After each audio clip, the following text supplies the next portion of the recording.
More breaking news out of Major League Baseball as the MLB trade deadline rolls on. And Eric Hosmer, who was making a splash earlier, deciding not to go to Washington. Well, now he's headed to Boston. The former All-Star first baseman, originally part of the Juan Soto trade, refused to waive his no-trade clause. The Padres will cover the majority of his $44 million salary over the next 3 years. Our Jim Bowden confirming this deal. Hosmer batted .272 with 40 RBIs this season for the Friars. Let's welcome in John Bollman to talk about this deal. A couple others going down here. I was texting with Will Middlebrooks, former World Series champ with Boston there. He says he likes the deal for the Red Sox. What do you say? Yeah, I agree with him. I think it's a good trade for both sides, honestly. Obviously, Hosmer just rejected the trade to the Nationals, so he's probably not really a fan favorite in San Diego right now. They would need as many bats as they can, but it seemed like the Padres really just wanted to move on from him. And for the Red Sox, they get a first baseman, a much-needed first baseman, and they don't have to pay his salary. The Padres are covering, I don't know the exact numbers, but they're covering a majority, a vast amount of what's left on his contract. I believe it's $44 million left. They're probably going to cover around $38-ish million, which is basically the entire contract. And what that does for the Red Sox is now they get their first baseman for a year, maybe two. Hosmer has a couple years left on his contract.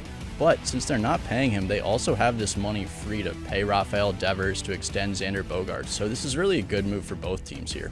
How much of an upgrade is Hosmer at this position, would you say?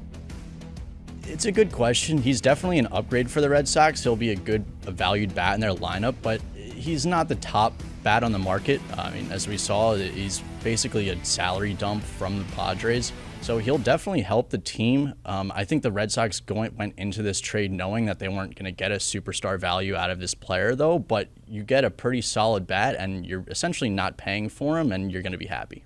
Other developing news out of Major League Baseball, another trade going down. Joey Gallo heading out of New York, headed to the Dodgers there. They're going to get a minor league pitcher in return for him.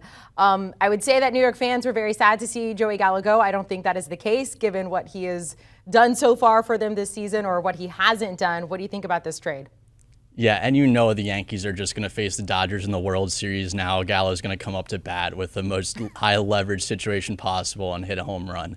That being said, like you said, the Yankees, especially their fans, are probably happy to move on from Gallo.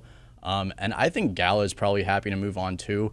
That being said, I didn't expect it to be to another big market. I thought getting him out of the big market would be good for him. Away from the Yankees with all the eyeballs on him, focusing on solely his batting average. So he's going to go to the Dodgers now. I've always said I think Joey Gallo is the perfect pinch hitter, the perfect bench guy, because he'll go up to the plate. He's extremely intimidating. He walks a ton. He has a great eye, and he hits home runs. He's a 3 true outcome guy. When you put a guy up to bat, a pinch hit, you don't necessarily expect him to do something great every time because he's not your best player. But Joey Gallo coming off the bench is a scary sight. I don't care what his batting average is. And how much more refreshing do you think it can be for him? I mean, given what's been going on in New York, I mean, it's all over social media whenever he comes up to bat. Look, the fans are not happy to see him in that position. But getting a fresh start there in Los Angeles, I mean, how much can that elevate a player? It can, a ton. Honestly, a change of scenery is massive for players like this.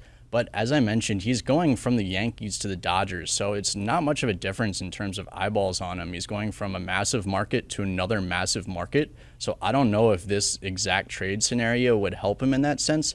He's going to be coming off the bench most likely as opposed to being in the starting lineup, so that could help. But he's also been doing that for the Yankees the past few weeks now.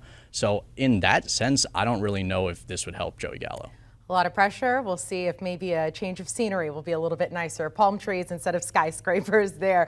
All right, thank you so much. John Bollman is going to be a part of our coverage coming up later on this evening at 5:30 Eastern here on HQ as we approach that MLB trade deadline at 6 Eastern. Keep it right here. Do you want a sports network that delivers everything that matters about the game? The highlights, the picks, the instant analysis, no yelling, no fake debates, no politics. Hit the subscribe button and never miss a moment.